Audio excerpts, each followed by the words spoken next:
Hi everyone, welcome back to OC Avery. Now, it is towards the end of October. The molt has pretty much finished now. I think there's only maybe one or two young birds and the odd adult just finishing off the molt with those couple of pin feathers. So what we need to do is examine all the youngsters, and I've been doing that over the past week or so. So today, we're just going to have a look through the young birds that we've bred this year. So we've got some new colours in yellow AJ Opals and white AJ Opals. We've got a young Norwich to look at, we've got some crossbred feeders and some Irish in there as well. And then we've of course got the British birds. We've got some young Greenfinches, some young Redpoles and some young Twites to look at as well. Let me know in the comments section of this video of any birds that you've enjoyed seeing today, and if you are new to the channel, make sure to subscribe down below. Let's hit 10k before the end of this year.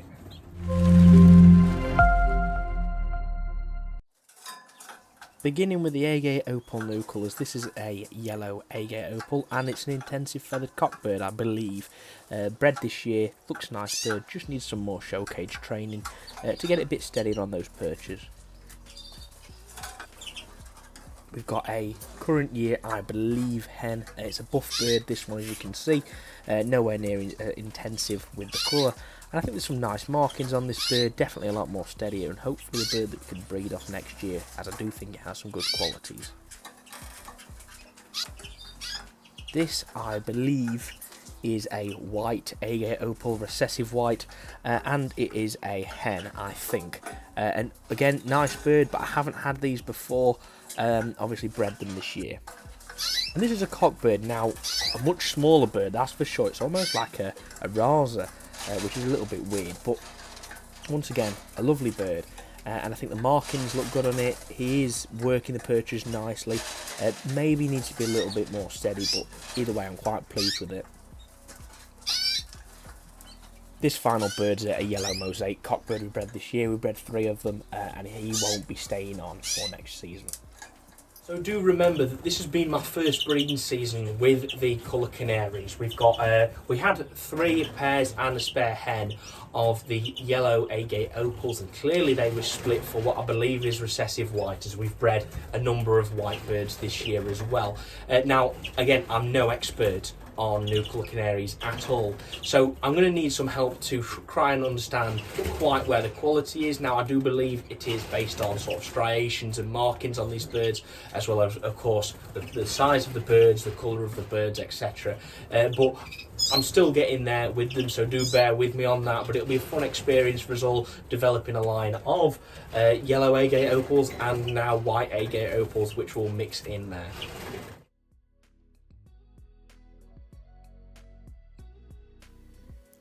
So this is a normal lesser Redpole. Now I believe this is a hen based on the colour and extensiveness of the cap. It's a nice bird. I think it's got some good markings. It's somewhat steady, but it's got too much of an open chest. We've got a cockbird here that is her brother, and again I can tell it's a cockbird from the cap, but again too open of a chest, but I do think it has some good qualities. The colour is a good bird, it has some nice striations, but again just too open chested, but it's something we can fix in time. What we've got here is a cinnamon. Now I have to say, this is not sat anywhere near as well as it usually is in its cage, but it's a nice bird, especially once it's calmed down a bit, and it has some good markings and some good features. And just while we're looking at the Redpoles and what have you, there's a Twite cockbird here we bred this year. Nice bird, but again, as you can tell, so easy. He needs to be steadied down, jumping all over the perches, jumping on the floor. It needs some work, but that's all right. We can train him over the next couple of months or couple of weeks before the first show. Although this past season wasn't the best with the Redpoles, we only bred 8 birds from, I think, 8 to 10 pairs we had this season. What we have done is made sure that the birds that we have bred were actually good quality birds. Now we've got 6 normals that we bred this year from a single pair. They all look good birds, and I think they're an improvement on the parents, that's for sure. They have produced us some nice birds, and they're going to be important birds for next year as we really look to move forward with our line of normal lesser Redpoles. We do also bred 2 cinnamon birds. Now I am cutting back on mutations in the Redpoles this season, but I do think that they are nice birds, the 2 cinnamons that we've bred, and I'll probably be looking to keep on 1 or 2 of those guys just to pair into some other pairings, and we'll do another pair of mutations possibly, maybe only a single pair though next year. So this is a bracket I'm going to call feeders. So we've got a pair of Irish here, a yellow cockbird, and I believe a buff hen. Young birds are bred this year. The parents were good birds. Bred about 5 or 6 youngsters for us, as well as breeding some greenies, some mosaics, and some Redpoles for us as well this season. And I think actually they did a twite as well, so I was really pleased with them. And we're going to look to cross them with these. Now these are real crossbred feeders, bred by the Robertson Jones Norwich partnership. Originally, they bred the parents, I bred these 2 youngsters. They look nice birds, and I'm looking forward to having them next year. We're going to cross them with the Irish and make some small feeders that hopefully are going to be competent enough to feed Redpoles quite well, and possibly small mules. Now we have 2 whites here that we've also bred that are siblings to those to the yellow crossbreds. However, I do believe one of them may be a mosaic, so I'm going to have to just check my records to make sure they are 2 whites and not anything else. We've also got the Greenfinches here, so we've got a young cockbird I bred this year. Now, something you can tell from this bird, I think it's a buff bird, to be honest. Not massive. He has got some filling out to do. He was bred about May to June time, so a bit of a second round bird, but a nice bird nevertheless. We've got a hen here. Now this is probably one of the most promising hens at the moment. A good head on this bird for sure. I feel the shape is good. I think the feather just needs a little bit of work, maybe just a bath or 2, but a nice bird. And this is actually one of the other youngsters. I can't tell if it's its sister or not. But a nice bird again, but it is quite small, especially in comparison to the other one we've just seen and its mother.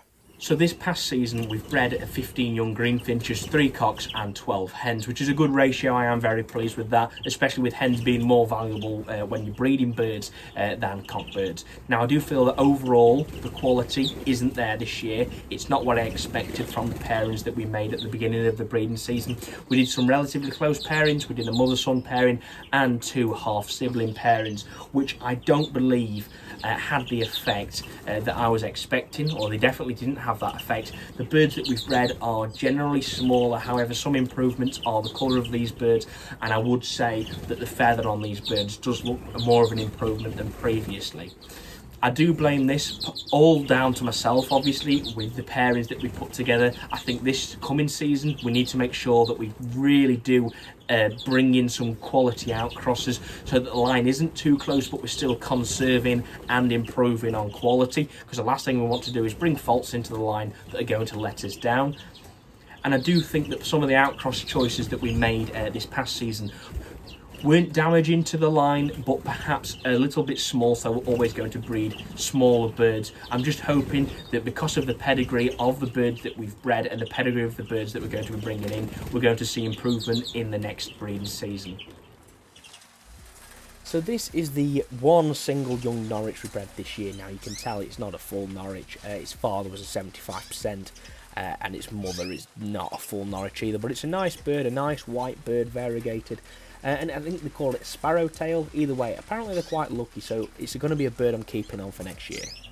One of the things I've also done this past week was sort through the adult birds that we've bred off this year. We need to sort out who's staying and who's going. And of course, we're always going to keep those birds that have produced us the best quality or been the best parents. So we have got a number of birds available that have just not made the cut, whether that was not breeding as many as I'm hoping this year, whether that was just not the quality I'm looking for, or maybe I just didn't want to continue with them for next season. So we are going to have a number of birds available at the Newark show, which is next Sunday, October 30th. I'm going to be on table 245 in the Sheldon Hall, which I believe is the middle hall, and that is going to be with one of my friends later on in the show, probably about 10:30. But do make sure you're regularly going over there. We're going to have some pairs of Greenfinches, some greeny hens, some pairs of Redpoles, mainly mutations. We're going to have some yellow mosaic and dimorphic pairs to go as well, and a couple of other odd things that I've just decided not to keep on with this season. So if you are interested in any of those, drop me a PM. I'll let you know the prices and the birds, and if you do want to make some reserves, then it's there to do so as well. So that is the end of today's episode from OC Avery. So hopefully you have enjoyed it, and if you liked the birds that you've seen, comment down below what was your favourite bird you've seen today, and would you add them to your bird room? I'm always interested to find out, would you add them to your bird room and what would you do with them? Now if you are new around here and you'd like to see more, please make sure to subscribe down below. Let's hit 10,000 subscribers before the end of the year. I know that we're less than 500 away, so please make sure to subscribe. If you do want to follow me as well on social media, then the links will be in the description. We do all sorts on Instagram especially, and you get to see loads of behind the scenes. And if you have enjoyed today's video as well, smash a like on it, would you? See you in the next one. Thank you very much for watching.